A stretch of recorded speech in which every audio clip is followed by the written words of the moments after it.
Se aprobó en el Consejo Municipal un programa de prevención de suicidio. El proyecto es del médico psiquiatra y concejal de Riva Rosario, Lucas Raspal, que apunta a la capacitación, a la asistencia, al fortalecimiento de la red de atención y mejorar la calidad de los registros y también identificar y disminuir los factores de riesgo. Los números son alarmantes. La OMS, la Organización Mundial de la Salud, contabiliza 98.000 suicidios entre 2015 y 2019 en las Américas. Es la tercera causa de muerte entre los 20 y 24 años y de los 45 a los 49 años tiene la tasa más alta, seguida por las personas de 70 años o más. Es un problema de salud pública. Y para hablar de eso ya tenemos en contacto al concejal del bloque Arriba Rosario, Lucas Raspal, médico psiquiatra, docente universitario, quien escribió además 10 libros sobre el tema. Buenos días, Lucas, bienvenido. Muchas gracias por la comunicación. ¿Qué tal, Alejandra? ¿Cómo estás? Buen día. Hola. Hola, Alejandra, ¿me escuchás? Sí, buenos días. Ahora sí te buen escucho. día, Dame que buen día. no tengo buen retorno, voy a cambiar los auriculares. Hola, hola. A ver, ¿me escuchas bien? Ahora sí. Perfecto. ¿Qué tal? Buen día. Muchas gracias por esta comunicación. Bueno, ¿cuáles son los puntos más importantes de este proyecto? Bueno, algunos hiciste mención vos en la introducción, empezando por capacitaciones obligatorias hacia el personal de la municipalidad, no solamente en la Secretaría de Salud Pública, sino también en otras reparticiones, ¿no? Uno debe pensar que puede ser una primera línea de escucha y advertencia de una situación que puede estar atravesando, por ejemplo, un adolescente, un profe en un polideportivo, o una maestra en un centro cuidar, o un educador que está llevando adelante una tarea de fortalecimiento, de apoyo escolar. Entonces, son muchos los agentes y las agentes municipales que tienen que estar dentro de este ciclo de capacitaciones. Luego otras abiertas hacia toda la ciudadanía, fuerzas de seguridad, bomberos, policía, maestras y maestros de la educación formal, profes, organizaciones de la sociedad civil y demás instituciones, porque no se sabe mucho sobre el suicidio. En general la gente lo sigue escondiendo abajo de la alfombra, hay bastante miedo por lo que implica, ¿no?, la palabra suicidio, y por eso este proyecto busca poner palabras sobre este tema, dejar de silenciar y poner palabras. Luego, como vos decías, el fortalecimiento de la red de atención de la municipalidad, eso es súper importante, el trabajo articulado con otras instituciones, la mejora de los registros. Hoy en todo el mundo, y también, por supuesto, en nuestro país, en nuestra ciudad, los registros no son del todo fidedignos, entonces no conocemos bien las estadísticas, aunque sabemos, por ejemplo, que en adolescentes sigue subiendo y que es la segunda causa de muerte entre los 10 y los 19 años. Sí. Por eso hay mucho por hacer. Sí, realmente, como vos decías, bueno, el tema del suicidio, que es un tema que no, como vos bien decías, seguimos sin hablarlo. En los medios de comunicación tampoco se habla, porque bueno, es una regla para evitar el tema de que se tenga un efecto contagio, ¿no? Esto se decía en un momento, pero ahora ese paradigma viene cambiando, ¿no? Y es más, busca más hablar sobre el tema para prevenir, para contener y no que quede circunscripto al lugar privado, ¿no? Que bueno, es un tema que generalmente las familias tienden a ocultar o a no hablarse, a no hacerlo público o no compartirlo Claro, con los cercanos, ¿no? sí, entiendo. El silencio, a ver, no lo estoy planteando en el marco de una familia. La familia puede hacer lo que pueda básicamente, lo que le sale, lo que tiene a su alcance. No es una observación respecto de las personas afectadas por el suicidio de un ser querido, sino hacia la sociedad en general. El silencio no mejora las cosas, nunca el silencio es un recurso para mejorar las cosas. Entonces aquí hay un salto de paradigma que implica hablar de suicidio, pero hablar bien. Ese es el gran cambio, ¿no? Porque quizás por eso fue que en algún momento los medios de comunicación acordaron dejar de hablar sobre el tema, porque se referían mayormente a una prensa de tipo Amarillista, amarillista, claro. desde el morbo. Bueno, claro que eso no suma para nada. Pero hacerlo de manera correcta y hablar de suicidio puede ser el inicio de una ayuda fundamental para una persona que está atravesando una situación de crisis. Sí, el tema de la crisis específicamente en la edad adolescente, ¿cómo lo estás viendo hoy? ¿Y cuáles son los factores que afectan a esta situación? Porque si bien las estadísticas no son demasiado concretas o fidedignas, sí sabemos, como vos bien decías, que va en aumento ese número en determinadas edades, específicamente en la adolescencia. Mira, hay una observación, esto es empírico, ¿no? Porque faltan estos datos que hacíamos referencia antes, que muestra, te lo pueden decir en escuelas, organizaciones de base territorial y otras instituciones, que la salud mental en general de las y los adolescentes está bastante en jaque. Siempre es una etapa de la vida compleja, pero particularmente en estas coordenadas de tiempo y espacio lo es más. Y muchas veces en esa soledad, en esa falta de faros, en esa exclusión, en esa desigualdad tan profunda que hay en nuestro país, en todos los países de Latinoamérica de mínima, empiezan a incrementar las probabilidades de que la salud mental se quiebre, y la ideación suicida puede ser uno de los vectores que asoma como si fuera una solución. Por supuesto que no lo es Claro. nunca. Claro. Te lo pregunto como mamá, ¿no? Porque imagino que es un tema que a la mayoría de los padres, madres, nos preocupa. ¿Cómo detectarlo? ¿Cómo darse cuenta? ¿Cómo llevar una conversación con los adolescentes para poder detectar estas situaciones de crisis o momentos? Sabemos que los adolescentes, bueno, están muy metidos con la tecnología, muy encerrados en su mundo, en algunos casos. No digo que sea, no generalizo, pero ¿cómo detectarlo? ¿Y cuál es la responsabilidad? Porque la familia es el primer núcleo de contención de un niño o adolescente. ¿Cómo abordarlo desde ese lugar? Mira, no hay una receta específica porque el punto siempre va a ser la comunicación.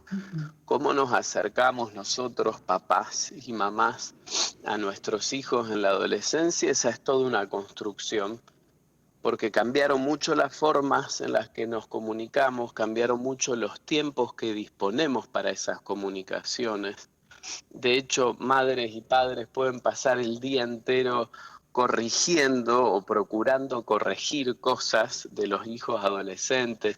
Saca la zapatilla de ahí, te dije que ordene tu habitación, ponete a hacer esto, ponete a hacer lo otro. Pero son muy pocos los momentos en los que hay comunicación. Entonces, cuando se debilita esa comunicación, probablemente no te enteres de procesos que son más profundos, que suelen estar guardados, que suelen estar desordenados, porque no es que los adolescentes tienen tan claro lo que le pasa. Claro. Muchas veces lo único que tienen claro es el malestar. Y eso hay que poder ponerlo arriba de la mesa, desarmarlo, ordenarlo, y así entonces organizar esa experiencia que puede ser muy dolorosa. Falta comunicación profunda, sincera, y esto lo digo con conocimiento de que muchas veces ellos no nos están eligiendo para ser los interlocutores, ¿no? Claro. Esto es algo muy común en la adolescencia. Claro, y en general por ahí a lo mejor se refugian en su grupo, en chicos de la misma edad que no tienen por ahí, que están en la misma situación y no pueden resolver este tema, ¿no? Y claro, no tienen mejores o mayores herramientas que ellos. Lo que tienen generalmente es una escucha sensible, empática, pero Ujú, no tienen mayores herramientas. Entonces ahí debemos estar nosotros. ujú. Bueno, el proyecto también, bueno, incluye capacitaciones, como vos bien decías, capacitaciones obligatorias y todo lo que va a participar, todos los sujetos que van a ser, digamos, que van a participar de esta capacitación.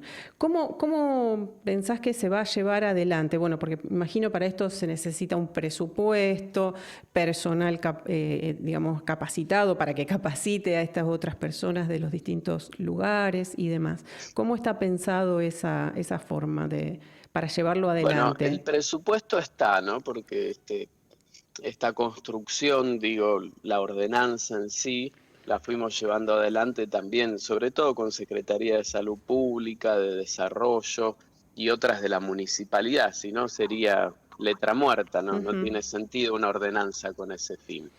El presupuesto está y las capacitaciones se van a hacer con profesionales que tienen un desarrollo, un recorrido específico en este tema, porque si bien toca la salud mental en general, o sea que es campo de la psiquiatría, de la psicología y otras disciplinas que hacen a la salud mental, hay que tener un conocimiento específico ujú. sobre materia de suicidio. Por eso lo estamos trabajando mucho con organizaciones, entre las cuales se encuentra la Fundación Unidos por la Paz, Manos Unidas por la Paz, en la que están quienes desarrollaron la Ley Nacional de Prevención del Suicidio. Ujú. Así que con ellos vamos construyendo, yo hace más de una década que trabajo con ellos en capacitaciones, vamos armando el ciclo para poder llevar adelante en la ciudad de Rosario.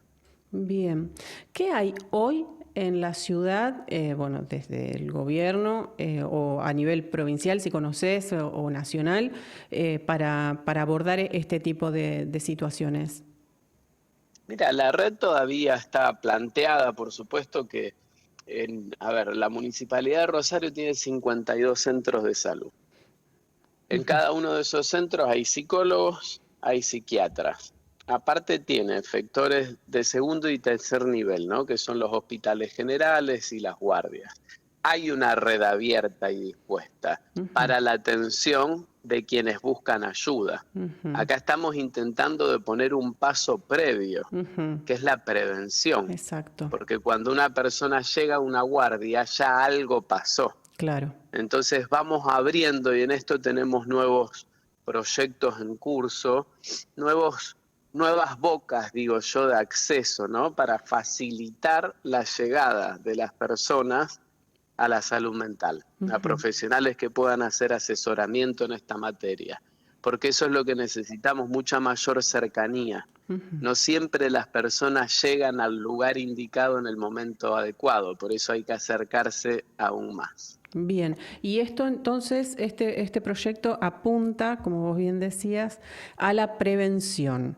¿Cómo se aborda eso? Bueno, al margen de todo lo que ya estuvimos hablando, esto va a ser una red que va a estar en distintos lugares, me decías. Sí, no es una red que empieza de cero. A ver, Ujú, la ciudad de Rosario se apoya en políticas públicas en este tema desde hace muchas décadas.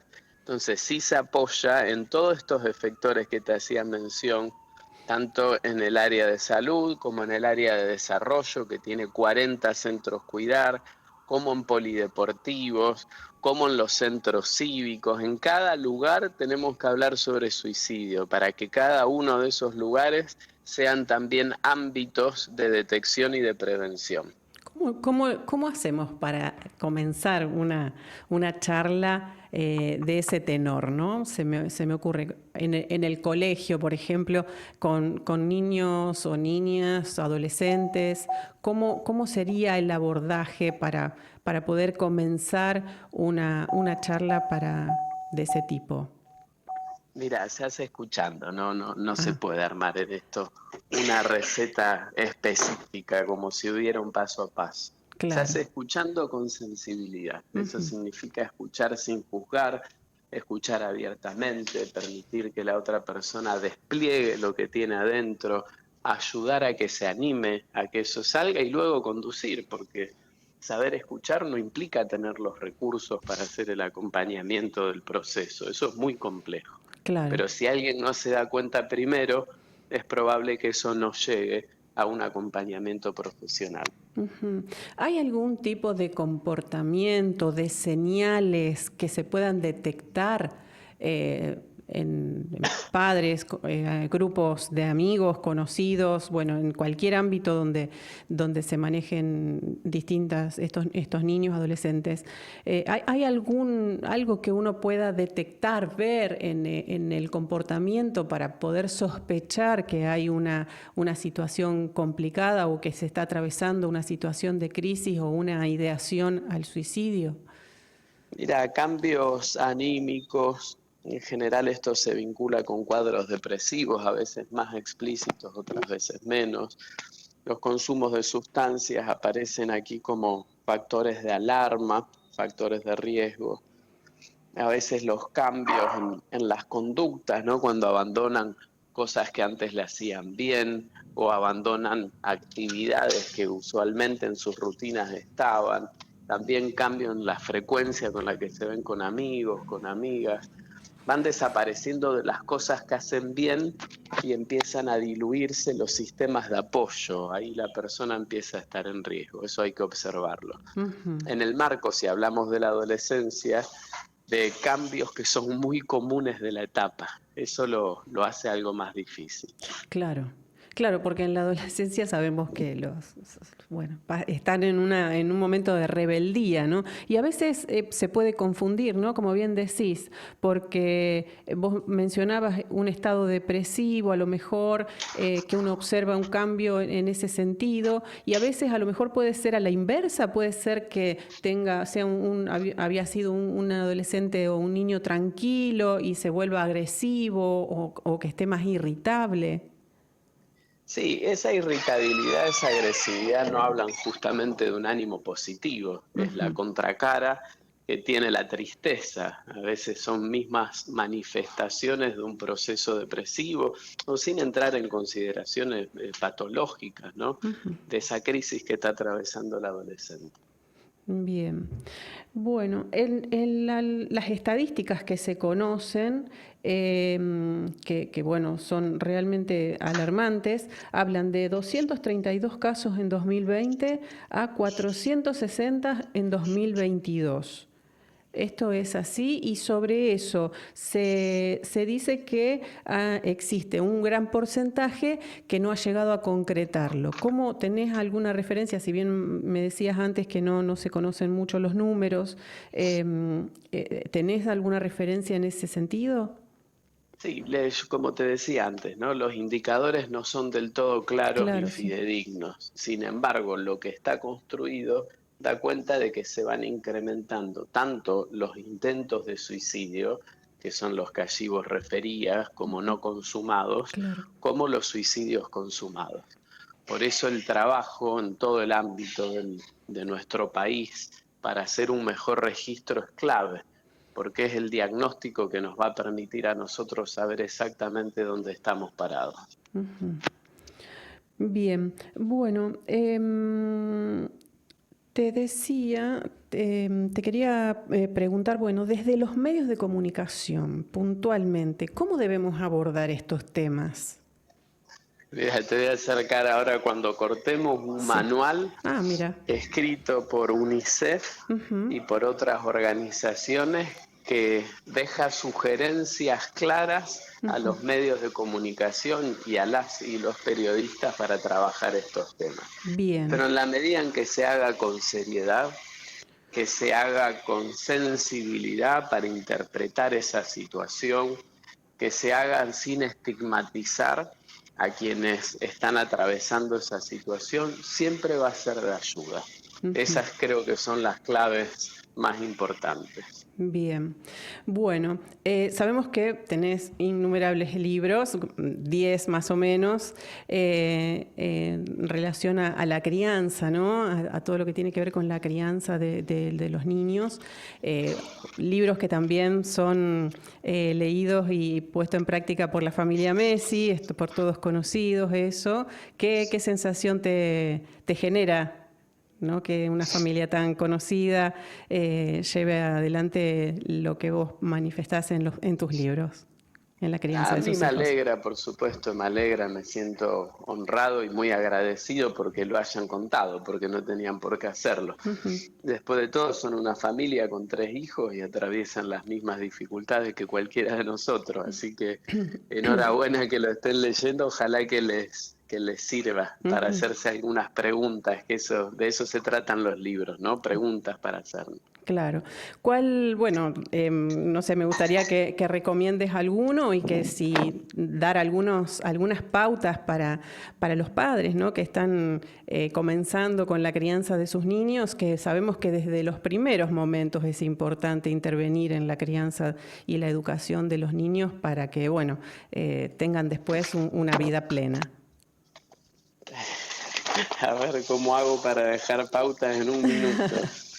Mira, lo que vos dijiste lo voy a retomar. La crianza empieza desde el minuto cero, empieza incluso desde la panza, si uno quiere, ¿no? Ser más preciso. Pero es ahí donde nosotros tenemos que apostar. Hay un marco que se habla frecuentemente en políticas públicas, que son los primeros 1000 días. De hecho, ya presenté un proyecto de ordenanza que ahora está en trabajo legislativo, que es para fortalecer todo lo que nosotros hacemos, en este caso, de acuerdo a tu pregunta, como mamás y papás en esos primeros 1000 días, porque ahí se construye la estructura sobre la que se monta el edificio. Así que meterle mucho ahí y nunca olvidar la adolescencia, no soltarles la mano en la adolescencia. Sí, hay padres, viste, que dicen, ay, no, es chiquito todavía, no le voy a decir nada, no, eso no va. No, no va. Lo quería confirmar con vos específicamente, Confirmado. que sos el especialista en el tema. Yo siempre digo eso, ¿no? Desde muy chiquitos hay que empezar a darles las pautas a los chicos para que, bueno, luego ya la vayan adquiriendo y ya sea algo natural, y no que después, una vez que ya tomaron una forma de manejarse, querer cambiárselas. Claro, es mucho más difícil así. Claro. Bueno. Bueno, Lucas, algo más como mensaje final para este tema que es tan complejo y que, bueno, por ahí es un tema que hay que tratar en el ámbito público y que, bueno, en el ámbito privado también, de determinadas formas. Como para cerrar en unos minutos, ¿cuál es el mensaje final que les dejás a las personas que estén atravesando una situación así o que, bueno, puedan tener alguna pauta para poder detectarla y poder resolverla, sobre todo? Mira, para quienes están atravesando una situación, ya sea como familiar o en primera persona, quien a veces se ve invadido por ideas, por imágenes que tocan este tema, ¿no? Nunca es la solución. Hay un montón de maneras de encontrar ayuda. Nadie tiene que quedarse solo peleando cosas que nos suelen quedar grandes, que suelen ser más pesadas que lo que nosotros sabemos cargar en nuestra mochila. A buscar ayuda, ya sea en un familiar, en un amigo, una amiga, buscarla en un profesional, buscarla en los centros de salud o buscarla en los sanatorios que cada uno tenga de acuerdo a si tiene o no cobertura, obra social, prepaga, pero no quedarse solo.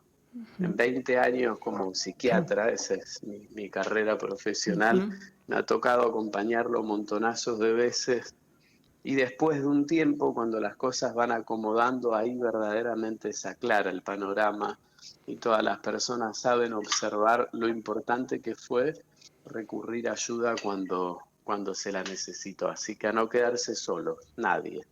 Bien, claro, porque en el momento en que uno ve todo malo, todo oscuro, todo que no tiene solución, siempre hay una luz que aparece Sí, y obviamente esa solución llega y obviamente que no es solo. Así que sí, así. me parece muy importante el mensaje, así que, y lo comparto, ¿no?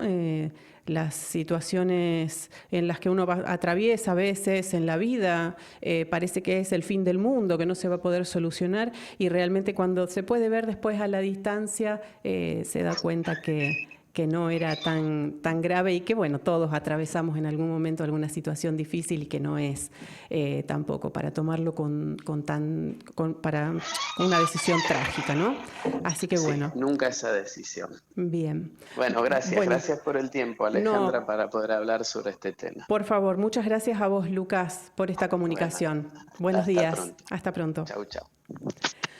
Bueno, pasaba el doctor médico psiquiatra Lucas Raspal, concejal del bloque Arriba Rosario, quien, bueno, presentó este proyecto y finalmente fue aprobado en el Consejo Municipal sobre el programa Hablemos de Suicidio en Rosario, que contempla una gran cantidad de acciones para prevenir el suicidio.